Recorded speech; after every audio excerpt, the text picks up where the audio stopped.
Salut à tous les amis, aujourd'hui je vais vous classer les personnages les plus forts de l'anime Valkyrie Apocalypse. Le monde des humains est condamné à la destruction par les dieux. Runehald, la patronne des Valkyries, va proposer une alternative aux dieux qui ne peuvent refuser. Soumettre le sort de l'humanité au Ragnarok, un combat entre 13 divinités et 13 champions de l'humanité. Sous forme de tournoi vont s'affronter alors les plus célèbres héros de notre passé et les dieux les plus puissants. Attention, le classement de cette vidéo se limite à l'anime.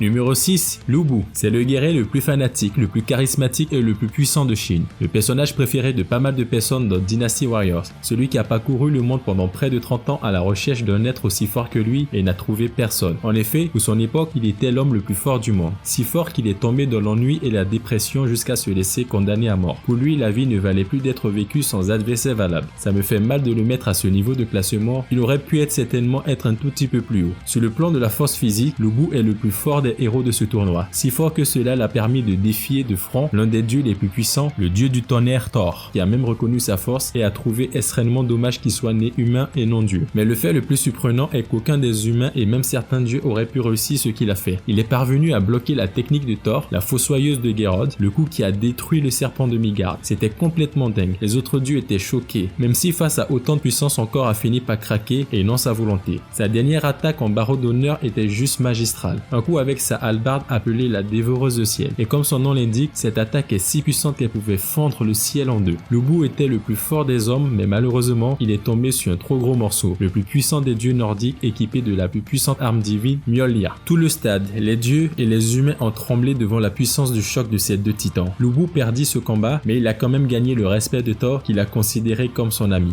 Numéro 5, Poséidon. L'orgueilleux dieu des mers est le plus divin des dieux, le dieu parmi les dieux. C'est le grand frère de Zeus et il n'a aucune considération pour les faibles. Poséidon incarne la perfection. Il est l'un des dieux les plus puissants et ne ressent que du mépris pour les mortels et même certains dieux. Pour lui, un dieu n'a besoin de personne, ni d'amis, ni de faire des alliances, ni encore moins des encouragements. Ça s'est vu quand il a calmé d'un regard les encouragements des autres dieux lors de son combat face à Kojiro. Il est la divinité la plus crainte de tous. Il est si fort qu'il a tué d'un seul coup et sans la moindre émotion Adamas, son grand frère, qui fomentait une rébellion contre Zeus. Et le plus fou est Poséidon a dit que Adamas n'avait jamais existé et c'est devenu réalité. Ce que dit Poséidon devient parole divine. Ses mots deviennent vérité, même parmi les dieux, et personne n'a le droit de s'opposer. Il a corrigé l'histoire d'un coup de trident. Poséidon est un être impitoyable et ne ressent même rien pour sa propre famille. Avec son trident, il peut asséner plusieurs coups tels des vagues déchaînées en un clin d'œil. Demandez à Sasaki. Celui-ci est mort 18 fois dans sa simulation de combat visuel face à Poséidon. Son combat face à Koshiro Sasaki était juste extraordinaire. Malgré l'anticipation et la prédiction de Sasaki qui arrivait à esquiver tous les coups de Poséidon, celui-ci n'eut qu'à accélérer la puissance de ses coups pour surpasser le don de Kojiro et le perforer grièvement. La puissance et la rapidité des coups de Poséidon dépassent l'entendement. La meilleure technique de Poséidon est le déluge de 40 jours et de 40 nuits. Poséidon se déplace tellement vite autour de l'adversaire qu'il forme un dogme géant avec ses images rémanentes et l'attaque de tous les côtés sans lui laisser de répit. Malheureusement pour lui, Kojiro Sasaki a dépassé ses limites avec sa technique d'anticipation absolue surcheatée et a découpé notre dieu comme un sashimi.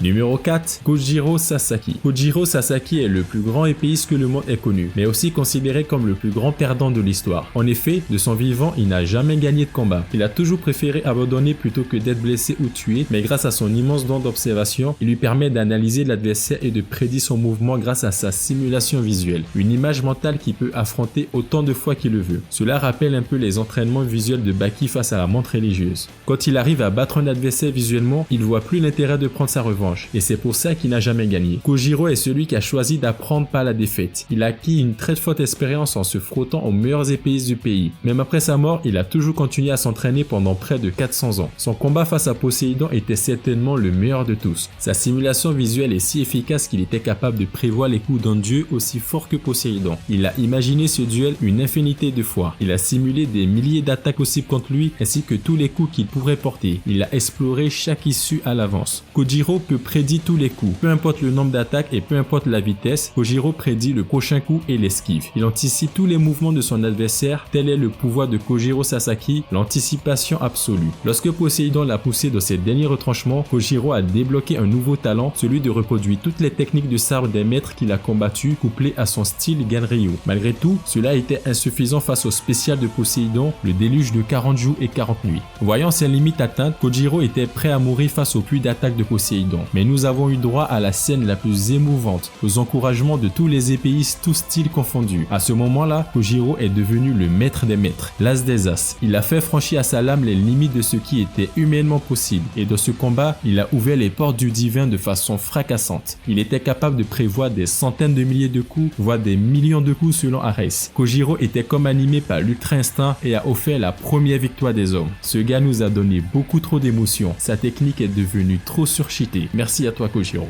Numéro 3, Thor, le dieu du tonnerre et de la force. Il est connu comme étant le guerrier et le dieu nordique le plus fort. Il possède le pouvoir d'électrokinésie. Il lui permet d'en imprégner ses armes divines et d'anéantir ses adversaires avec. Il est si fort qu'il est capable de battre à lui seul 66 géants et sans forcer. On a longtemps cru que ses gants étaient faits pour le protéger de la chaleur dégagée par Mjolnir. Mais pas du tout. C'était plutôt pour protéger Mjolnir de la puissance de ses mains. Ce type, il se bat avec un handicap. J'ose pas imaginer le poids de ses gants. Avec autant de dégâts, c'est tellement qu'elle pèse plusieurs dizaines de tonnes, voire encore plus. Qu'en penses-tu? Son artefact Mjolnir est l'un des plus puissants du monde des dieux. Selon certains, Thor serait capable de fendre la terre en deux avec celui-ci. Sa technique, Geirrod, lui permet de lancer Mjolnir et de provoquer un effet boomerang qui double sa puissance destructive après son retour. Dans son état éveillé, l'attaque de Mjolnir se transforme en l'attaque la plus puissante des dieux, le fossoyeur de Geirrod, celle qui a terrassé le serpent géant des Midgard. Une attaque qu'il a utilisée qu'une seule fois il y a 1000 ans de cela. On se rend pas compte, mais Lubu a pu bloquer cette attaque, ce qui en dit long sur sa puissance. Mais malheureusement,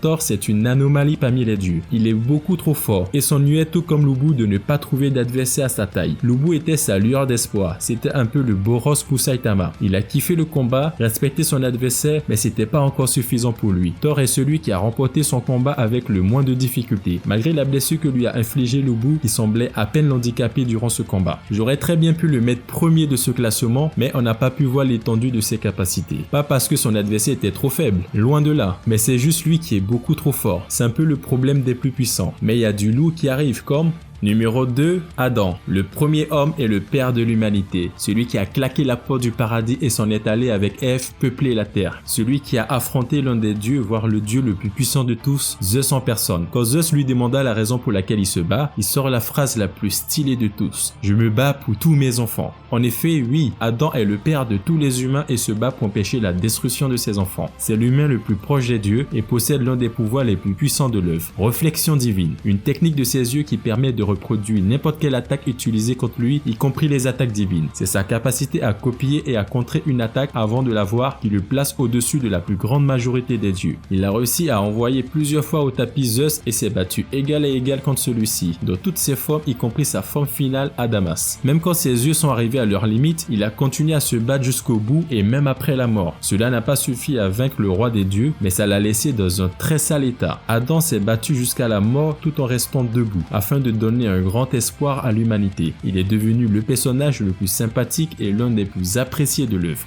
Numéro 1, Zeus. C'est le dieu suprême du panthéon grec et le président du Valhalla. Il est de plus, malgré son apparence de vieil homme, le plus jeune des 4 fils de Cronos, donc le petit frère de Hadès, Adamas et Poséidon, ainsi que l'un des 12 dieux de l'Olympe. À l'origine 13, mais bon, Poséidon en a décidé autrement. Il semble être un vieil homme joyeux, pervers et gâteux, mais ne vous fiez pas aux apparences. Il est celui qui a mis un coup de pression au dieu de la destruction Shiva afin de prendre sa place face à Adam. Il participe au deuxième round de ce tournoi en tant que père des dieux et y affronte Adam, le père des humains. Le combat était juste magnifique. Il pouvait frapper jusqu'à 1 millième de seconde de coup, réservé initialement aux débutants. Mais Adam n'en était pas un. Zeus était une puissance brute, et c'est pas pour rien qu'il est le roi des dieux. Dans son mode sérieux, ses coups atteignaient une vitesse divine. Surtout la technique héritée de son père Cronos, un point qui surpasse le temps. Elle va jusqu'à arrêter le temps de par sa vitesse incommensurable. Malgré le fait que Adam lui a renvoyé sa propre technique et qu'il ait eu la nuque brisée, Zeus était toujours vivant. Il n'eut d'autre choix que de sortir sa forme finale aussi puissante qu'effrayante, la transformation Adamas. Chaque frappe de Zeus dans cet état était capable de tuer ou de semer la destruction. Ses coups étaient si puissants, si rapides qu'elle a poussé la réflexion divine d'Adam jusqu'à ses limites. En effet, il lui a suffi de peu de coups directs pour tuer Adam. Bien que ce fût le combat le plus difficile de Zeus, lui aussi était arrivé à ses limites mais toujours en vie. Cela fait certainement de lui le dieu le plus fort de Valkyrie Apocalypse durant cette saison 1. Même si je pense que le puissant dieu nordique peut lui donner beaucoup de fil à retordre. N'hésite pas à me dire dans les commentaires quel est pour toi le plus puissant des combattants de cette saison 1 ou même d'y écrire ton propre classement. Je te remercie d'avoir suivi cette vidéo et n'hésite pas à t'abonner à cette chaîne et je te dis bye bye.